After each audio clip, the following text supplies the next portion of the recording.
Son of a glitch. Ratchet & Clank.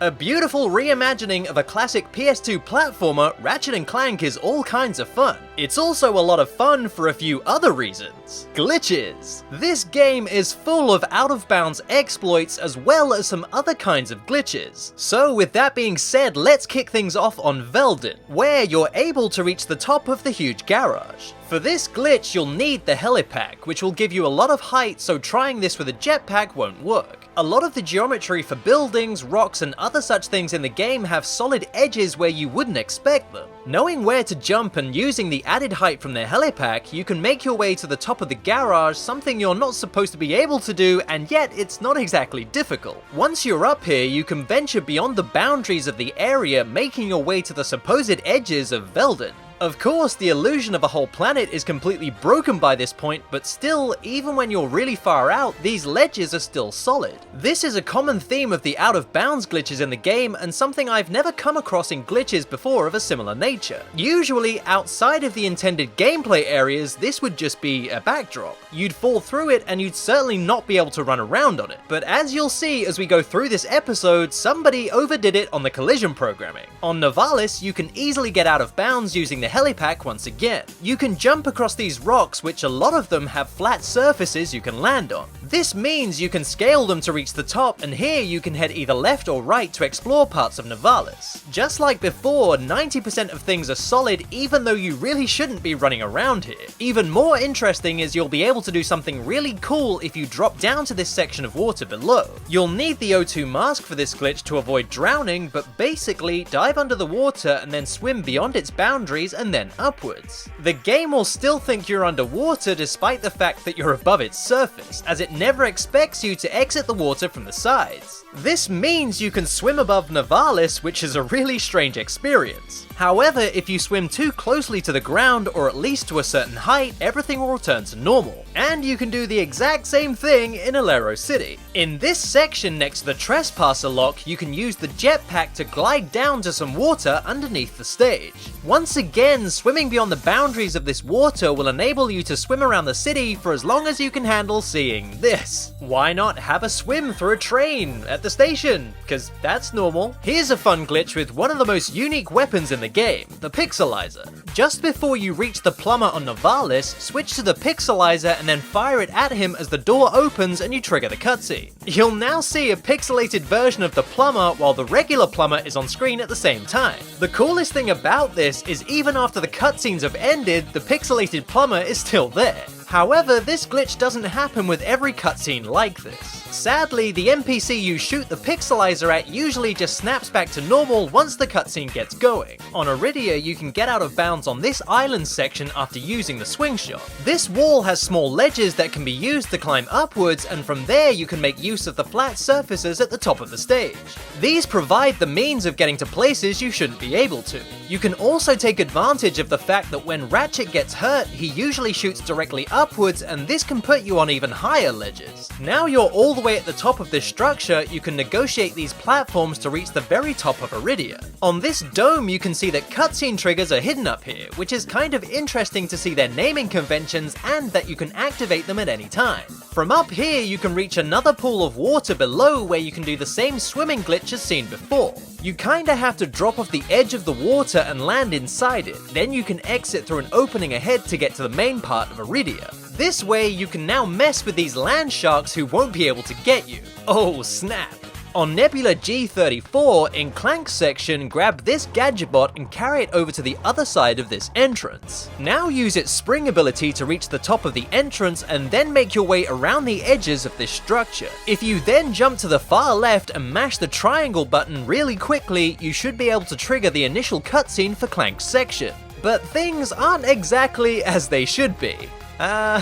You'll now be playing as Clank in Ratchet's section of Nebula G34. This doesn't have any great impact on the game, although certain ledges can make Clank just float next to them, so that's weird. On Rilgar, you can access the racetrack below on foot, but in order to do so, you'll need the helipack for extra jump height. In the area where you get the Trespasser from the Rhino guy, you need to make a series of jumps from post to post, and eventually you'll end up on top of the ship. From here, you can make one final high jump to the top of the buildings. Now you're able to run around to the track and glide down to it. That seems easy enough. Honestly, there's not much you can do with this glitch, but hey, you get a crowd cheering for your efforts at the very least. A similar thing can be done on Kalebo 3, and for this glitch you'll need the invincibility cheat turned on. Now get to the grind rail and then use the plasma striker. When you aim with this weapon, you go into first person view mode and you can now move towards the rail and stand on it without grinding on it, provided you stay in the middle of the rail. You can now follow the grind rail around until this point and then press R1.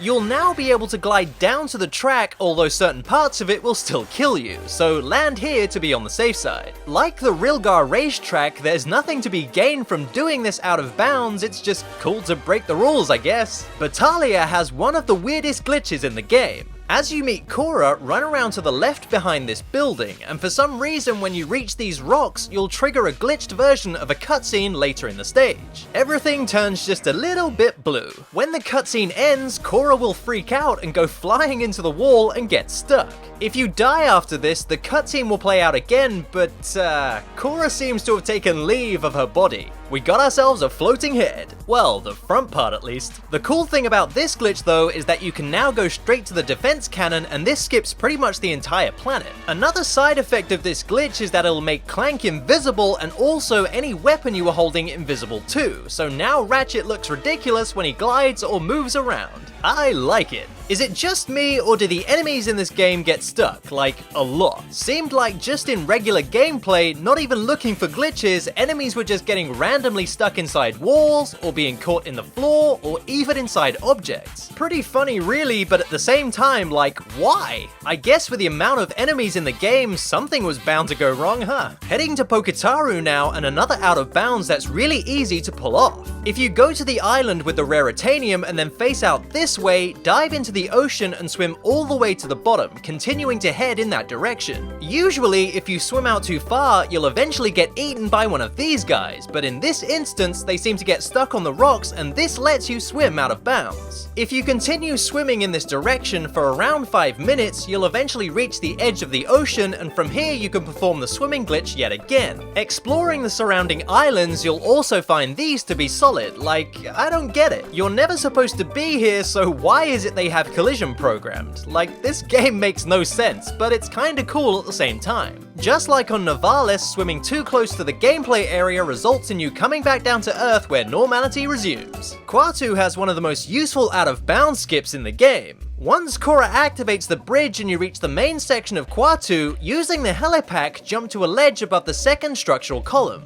From here, jump to the pipes stemming from the wall, which also strangely have ledges. You see what I mean about the collision programming in this game? A series of jumps will put Ratchet way above the stage, and continuing forward will get you to what looks like a solid surface, but in fact, you can jump through it. Continue gliding downwards, heading left, and eventually you'll arrive inside this wall. You may need to jump around a bit, but you can trigger a cutscene that occurs much later in Quartz, and then you'll find you can continue towards the boss area. This is great for speedruns as it cuts out a significant portion of Quartz, including the entirety of Clank's section. But if you're looking for some Clank action again, here's another cool speedrunning trick. In the second puzzle room of the Phoenix, grab the first Gadgetbot you see and then spring up to reach the other one on the higher ledge. With this one, throw it down as a spring by the bottom of the ledge you entered the room from. Grab the first one again and then spring up to the door and then throw a bridge Gadgetbot in a pretty precise spot. If it looks like this, you should have the Gadgetbot in the right position. Now just wait for it to stretch all the way upwards towards the ceiling. When the Gadgetbot is in this state, its middle isn't solid, allowing Clank to stand underneath it. Holding up on the control stick against the wall, when the Gadgetbot drops back down, it'll push Clank through the wall. Now on the other side, grab the Gadgetbot once again and then jump around this wall to land on the other side. From here, we can reach a higher point of the room by using a spring to launch Clank upwards. It's really easy to get on top of this room from this point, and when you do, head to where the exit of the room would be and jump down. This should trigger a cutscene signaling completion of the puzzle. And when these steps are done without any mistakes, it's actually quicker than completing the puzzle legit. But my favorite skip of the game, hands down, goes to a sequence break you can perform during the first visit to the Deplanitizer. When you reach this section, clear out the enemies and then perform a series of jumps on some visible and not so visible ledges on this wall. This will lead to some pipes that get you high above the room and onto another large pipe that you can jump to.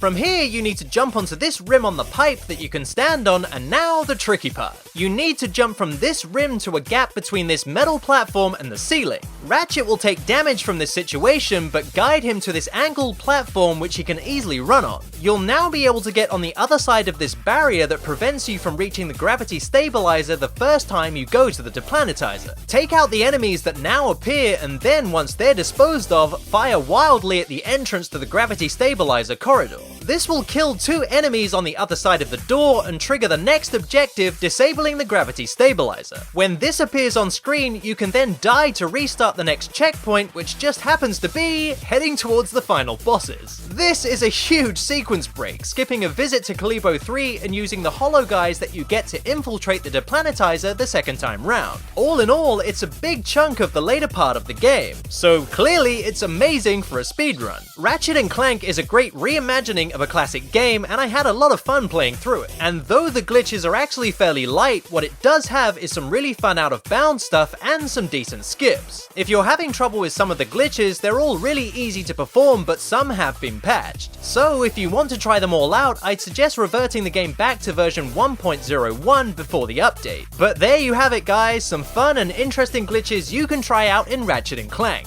And if you like this episode, hit that like button, share it with everyone you know and love, but most importantly, please subscribe if you want to see more from the series. Head over to the Facebook page for the show. I post updates and sneak peeks to upcoming episodes and keep you guys in the know about all things Son of a Glitch. Or you can follow me on Twitter and keep updated that way, you know, if you want to.